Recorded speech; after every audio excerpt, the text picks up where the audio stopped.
Asalam alaikum wa rahmatullahi wa barakatuh, and welcome to Radio Apniawaz. This is your Sunday afternoon with your host Abu Musa, and we're going live now from roughly, I think the time is approaching now 11 minutes past 12. This show was due to start at 12 p.m, so my apologies for those of you that have been anticipating me going live. So I am on, and Ramadan has passed us.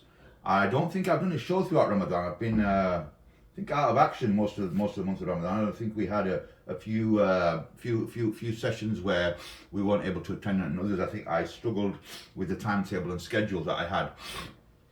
But alhamdulillah, we're back on air. It is the first week after Ramadan. I should say the first weekend after Ramadan. I hope that you all are well, all the listeners out there, wherever you are, wherever you are listening to this radio. I hope that you had a great Eid. Please give us a call. Let us know what you did for Eid. How did your Eid go? Did you enjoy the Eid? Was it what you expected? And post Ramadan, what are your reflections on Ramadan? Because what I want to kick off the show with was, actually, I'll introduce my guest also this morning. Assalamu alaikum wa rahmatullahi to young Muhammad. How are you? Alaikum salam, alright. Sound a bit more enthusiastic than that. Sounds like Assalamu alaikum salam. I'm alright. You know, I mean, I haven't had you on air for a while, and it's the first show that we've done since the Ramadan finished. I mean, Assalamu alaikum, Muhammad. How are you? Wa alaikum salam, I'm alright. You're all right. Okay, it's good. How was Ramadan for you, by the way? How did you find the whole month? It was alright, it was good, had its ups and downs, and that was basically it.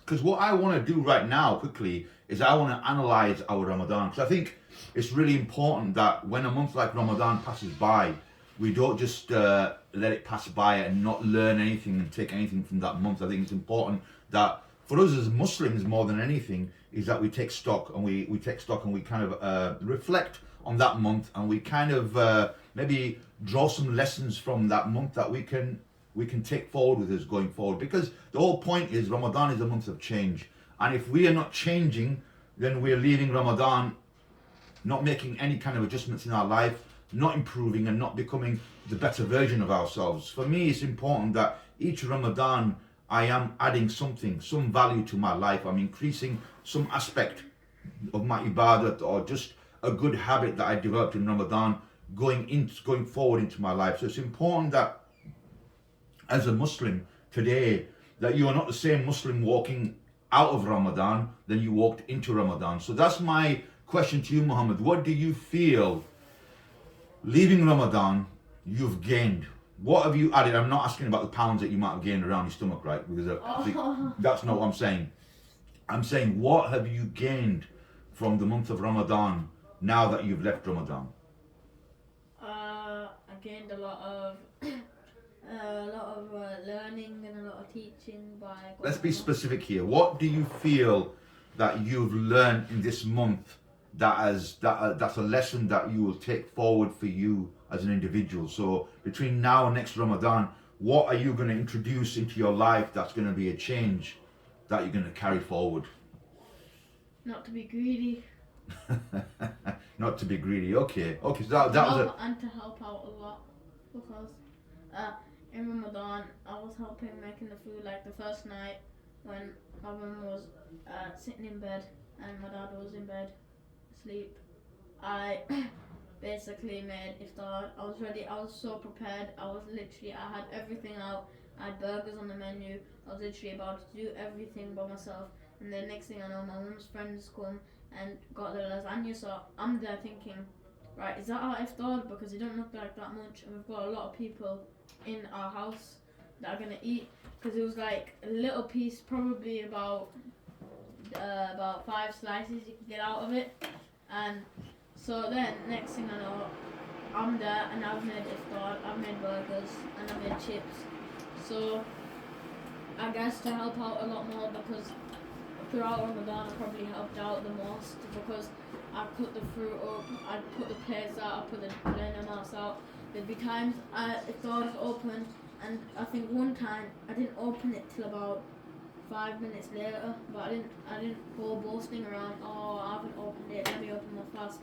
I just waited till I got a chance and I took the chance. Excellent, excellent. And I can vouch for that, by the way, listeners, that I did witness young Muhammad in the house taking a more proactive steps. So that was great to see, and I'm glad that you actually taken something from that month, because this is an important exercise for every individual within their own selves to really go walk away and ask themselves, what have I done this Ramadan that I didn't do last Ramadan? Because again, like I say, it's always about improving and pushing the barrier further for yourself. I mean, you know, I can talk a lot about what I've gained from this month, but it's not about me. I think the important thing is that you're growing from that experience. I think there are a lot of things that I did this month that added value to my character, to my persona, to my lifestyle. And leaving Ramadan, I think the aim is nobody can ever maintain that spiritual height. Nobody can ever maintain that standard that they did throughout Ramadan, because Ramadan to me is like it's like the peak kind of performance for an athlete. If you're preparing for an event, you generally peak at that event. That is supposed to be your finest performance, and from there you don't maintain that high or standard. You start to drop a little down, because you've pushed yourself for that period of time, and that's been the key focus of your month, is to get that excellent performance. Now that performance peaks, it doesn't diminish, you do retain some of that, but you can't maintain that standard. So everything's cyclic, it works in a cycle. You get a high period and then you come down slightly. But the idea is, as you're coming down, you're trying to retain some of that good conduct that you gained in that period of time. So for me, it's really important that I maintain the reading of the Quran, other aspects of my day that I try to sort of like also embed in Ramadan. So whatever we gain, giving the charity, there's certain things that, you know, may have started in that month, try to maintain those things. And take stock, because one of the things that I do, which is really important for me, is that I do keep a journal. I do keep a record of things that I've done throughout that month, and I will make a note of activities that I've done throughout the day. But that's just the way I operate and the way I think. And it's important that you have your own mechanism of self-accountability, of self kind of like reflection as well. What can you do next Ramadan? How can you improve that? Look, we look at life and we analyze other aspects of our lives to such a nth degree. That could be, you know, our pursuit for wealth. We're trying to make money. We're trying to go into a business. We're trying to achieve we're trying to get into a career, and we will analyze our behaviors in the way we've been interviewed, in the way we do business, the way we can develop our business. So people put a lot of focus into that. But where we lack, or where we don't apply that same kind of lessons learned, is maybe in terms of our deen. And we need to approach our deen in the same way. It is about personal development. It is about professional development. Jazakallah khair. Thank you, there should be some. Thank you for that lovely cup of coffee there. So it's important that we have the same due diligence when we apply ourselves to our worship of Allah, because ultimately we are here to seek the pleasure of Allah, to serve Allah, to worship Allah. Our ultimate goal is to be successful when we leave this earth. That should be our sole focus. Everything else, to me, has its place, but it's not comparable to my ultimate purpose. My ultimate purpose dictates how I behave, what I'll do, and how much focus I'll put into that. Everything else I can fail in, but I can't fail in this, because I know there's no comeback from this, Muhammad. There's no second chance to come back on this earth and to relive my life. I only have this one chance. So it's really key that you do zone into it and you do take as much out of it as you can. So going forward, Mohammed, for you, I know this is going to be a bit of a task for you, or a challenge for you. What are your thoughts for inshallah, if we're here and we're still alive for next Ramadan, what would you like to do more of that you didn't do? What can you improve? Or I know it's a tough question. You may not have thought about this, so answer it however you feel is appropriate. What do you think you can take forward, or what do you think you can do going into the next Ramadan? I think for the next Ramadan, I'd probably, I haven't really thought about this yet, because this Ramadan's just gone, and obviously there's like other things that I'm thinking about. I'm not thinking about this right now, so I guess. So if I was to ask you specifically, is there any takeaways that you can say? I mean, when I say takeaways, I don't mean like takeaway food. I mean, is there anything that you can take away from this Ramadan that has just passed, that you could say, well, you know what, I could have done more on this, I could have done more on that. you know what, I'm going to go back on that and I'm going to improve. Maybe there were times where you lost your temper or you didn't, you got angry with somebody.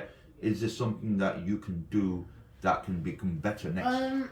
Probably I try to not get a bit angry when it's iftar time and I haven't opened my fast and I've put the fruit on the table. I've gone back into the kitchen. 3 minutes later, it's all gone, and my brother's had it stuffed in his mouth. Because I feel like every single day of Ramadan, that's all he'd do. Like, as soon as iftar time was there, he like sometimes I remember it'd be iftar time. He'd be the one pouring the glass in and just drinking it. He wouldn't say to anyone to open their fast or anything. And I remember also like you bring fruit out, and he'd just demolish it. Like he'd basically just get like a full handful, put that all in his mouth, then get another handful, put that all in his mouth till there was nothing left.